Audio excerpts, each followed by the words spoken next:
Hello les amis, désolée, je viens de finir le montage et je me suis rendu compte que parfois dans la vidéo mes cheveux touchaient le micro et du coup il peut y avoir de la friture parfois. Donc je suis vraiment désolée les amis, mais profitez bien de la vidéo. Enjoy, bisous.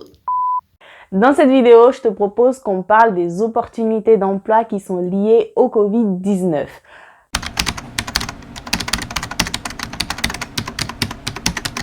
Salut! Si tu es nouveau ici, bienvenue à toi, je m'appelle Corinne. Sur cette chaîne, tu trouveras des conseils et astuces pour réussir à optimiser au mieux ta vie professionnelle. Alors, 2 ans maintenant qu'on est confronté à la crise du Covid-19, au début, on était tous paumés, les entreprises ne savaient plus ce qu'il fallait faire, par où est-ce qu'il fallait aller. Les salariés étaient totalement déboussolés. Il y a même des personnes qui ont perdu leurs emplois justement à cause des conséquences de cette crise. Mais aujourd'hui, malgré le fait que ça n'aille pas forcément mieux en ce qui concerne la pandémie, on a appris à vivre avec et il y a même des opportunités d'emploi qui se sont créées en conséquence de cette crise. Et ce que je te propose dans cette vidéo, c'est qu'on parle justement de ces opportunités d'emploi pour que tu puisses mieux orienter, mieux axer tes recherches d'emploi en 2022. Cette vidéo va être divisée en 3 grandes parties.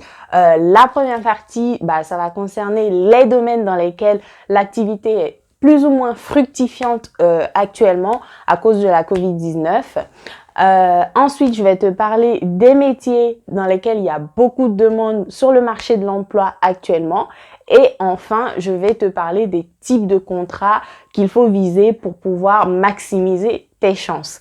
Et bien sûr, en fin de vidéo, il y aura mon petit instant bouquin, vu que c'est la dernière vidéo du mois de janvier. En numéro 1, on a le secteur des supermarchés et du commerce de détail. On a remarqué en 2021 un essor de 86% des recrutements dans ce secteur-là. Et ce n'est pas uniquement pour des postes tels que magasinier, caissier ou encore préparateur de commandes. Il y a réellement une demande aussi bien du côté de ces postes-là que du côté des fonctions support telles que manager, comptable ou encore chargé de recrutement. Donc vraiment, si tu recherches un boulot actuellement, n'hésite pas à regarder du côté de ce secteur. Donc par exemple Lidl, Leclerc ou que sais-je encore, sur Indeed, il y a énormément d'offres d'emploi que proposent ces grandes enseignes actuellement. Le deuxième secteur dont je vais te parler, d'ailleurs, j'aurais dû le mettre en numéro 1, ce secteur, ça va être le secteur médical et pharmaceutique. Avec la crise du Covid-19, on a tous applaudi, en tout cas en France, les infirmiers, le personnel soignant aux fenêtres à 20h.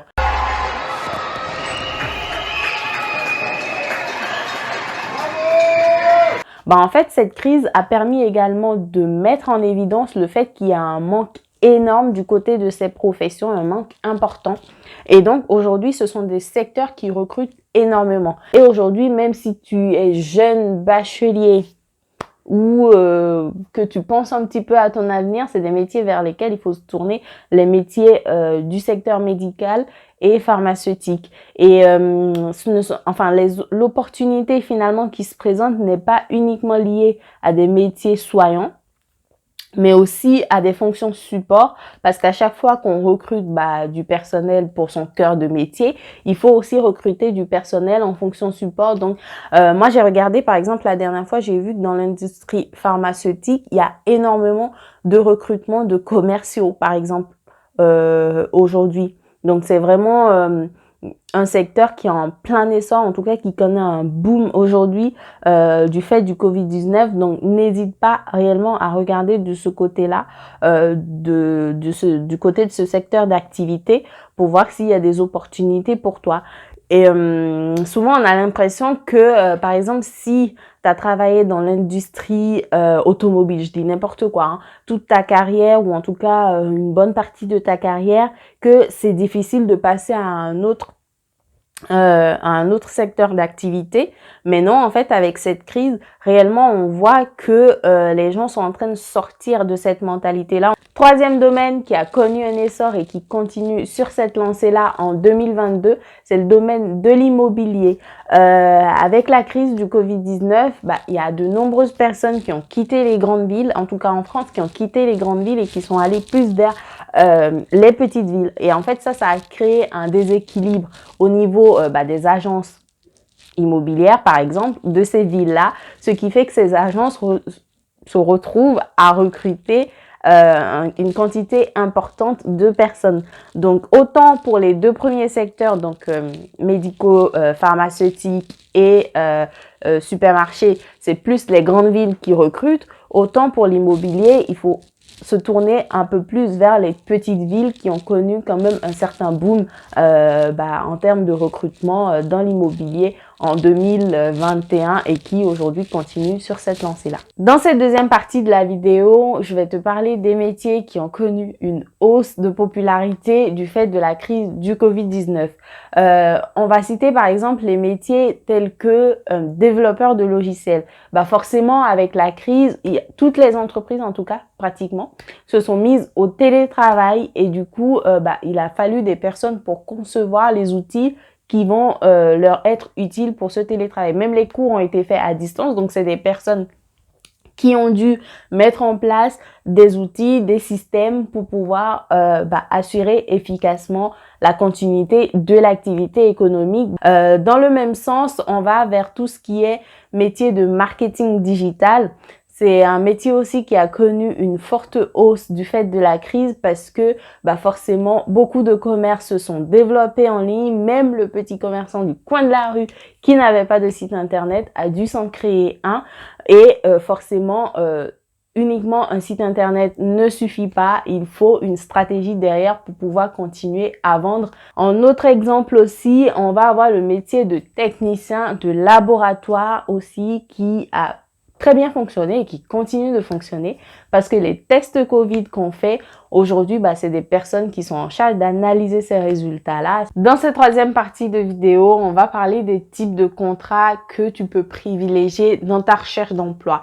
Du fait de la pandémie, les entreprises ont plus de mal aujourd'hui à s'engager sur le long terme avec des salariés, ce qui est plus ou moins compréhensible.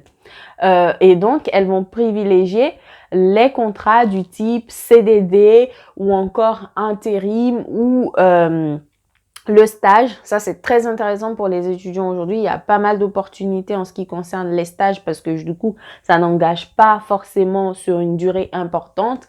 L'alternance, donc contrat pro ou contrat d'apprentissage, ça marche très bien et c'est bientôt la période. En plus, la période de mars à juillet, ça va y aller très très vite. Pour le CDI, c'est un petit peu moins fréquent aujourd'hui, mais ça repart quand même, mais progressivement. Néanmoins, il y a une alternative, c'est les cabinets de consulting.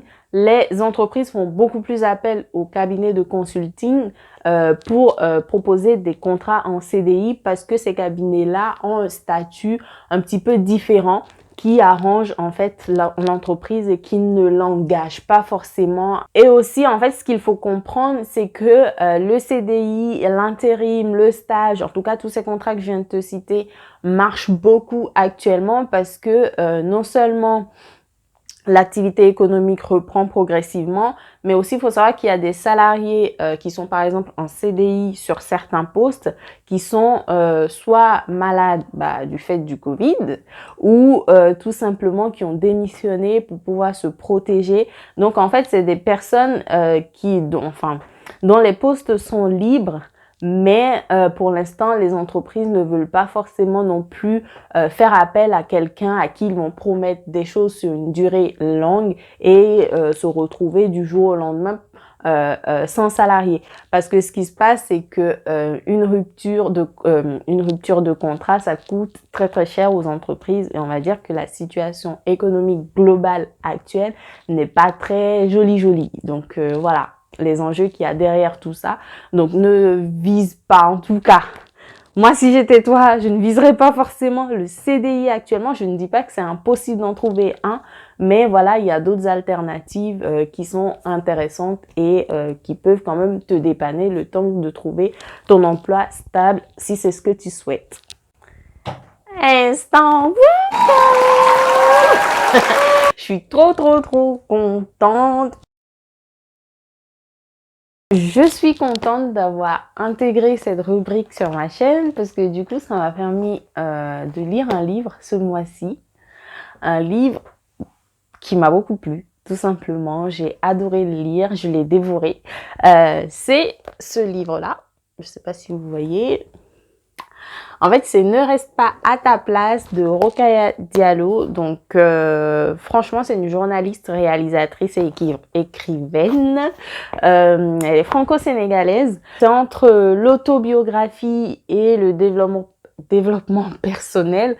En fait, elle raconte un petit peu son histoire depuis qu'elle est toute enfant, comment elle a su grandir dans cette mixité culturelle en étant fille d'immigrés, mais aussi en étant française puisque née en France.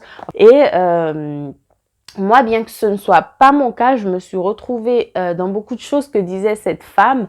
Et ce que j'ai le moins aimé, c'est que le livre soit classé dans la rubrique développement personnel. Parce que pour moi, c'est bien plus que ça. En fait, elle parle de choses que, en tant que personne, et en tant que femme, de choses auxquelles on est confronté continuellement, en tout cas dans cette société française. Et elle dit justement, ne reste pas à ta place. En fait, pardon, si tu as besoin d'un boost, moi je dis, ce livre, il sera pour toi. Parce que en le lisant, moi j'ai pris confiance par exemple sur plein de points, en tout cas plein de choses que j'avais en tête et justement par rapport auxquelles j'hésitais, par rapport auxquelles je me disais oh là là non ça va pas marcher et tout. En fait je sais pas, ce livre en le lisant j'ai envie de déplacer des montagnes quoi. J'ai envie justement d'aller comme elle le dit quelque part où personne ne m'attend. Parce que moi ce qui m'a beaucoup plu aussi, c'est finalement de pouvoir lire quelqu'un auquel j'ai pu m'identifier sur certains plans, mais aussi qui m'a permis de me découvrir moi-même. Je ne sais pas trop comment l'expliquer, mais en la lisant, j'ai pu aller chercher chez moi des choses que je possédais, mais dont je n'avais pas forcément conscience. C'est juste impressionnant. Et j'avais envie de lire un petit extrait de ce bouquin qui m'a beaucoup plu. Un petit extrait pour vous, du coup. Ça va pas être long. Hein. Elle dit qu'il faut croire à ses compétences. C'est comme ça que ça s'appelle, en tout cas, l'extrait. Elle dit « Si le doute est précieux, il peut devenir notre pire ennemi quand il intervient de manière injustifiée. Il faut avoir l'audace de croire en soi et ses compétences. Vivre l'aventure de sa vie implique de savoir mobiliser des ressources insoupçonnées chez soi. » C'est juste ouf. Et elle dit, je pars toujours du principe qu'on ne me demandera jamais de réaliser une chose dont je suis incapable. Et moi, je pense que si tu as cette phrase en tête, tu fais des choses de ouf, quoi. En tout cas, moi, je l'ai gardé en tête cette phrase. Et voilà, j'avais envie de la partager avec vous. Voilà, donc si vous cherchez de la lecture actuellement, allez-y, tête baissée. Homme comme femme, franchement, ça va vous... Je sais pas, je sais pas les mots, quoi. Lisez, vous verrez. En tout cas, moi, ça m'a beaucoup plu. Et j'espère que mon avis sur ce livre vous aura donné envie de le lire ou pas. En tout cas, moi, je l'ai lu avec plaisir. Voilà tout ce que j'avais à te dire pour cette vidéo. Si elle t'a plu, n'hésite pas à la liker, à la commenter et à la partager. D'ici là, je te dis à très vite dans une nouvelle vidéo et je te fais tout plein de bisous. À bientôt.